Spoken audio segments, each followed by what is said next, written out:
Friends, ఈరోజు అయితే మా మమ్మీ మటన్ కర్రీ చేస్తుంది. మా పిన్ని వాళ్ళు కూడా వచ్చిర్రు.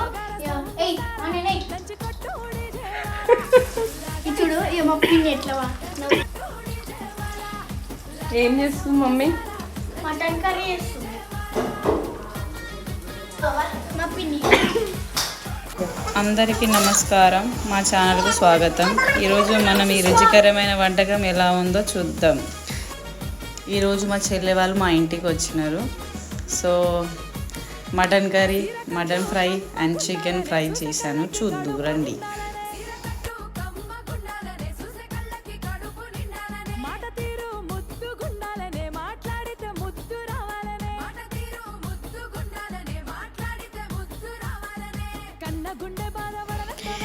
ప్లీజ్ సబ్స్క్రైబ్ చేసుకోండి కదా మా ఛానల్ని. Thank you.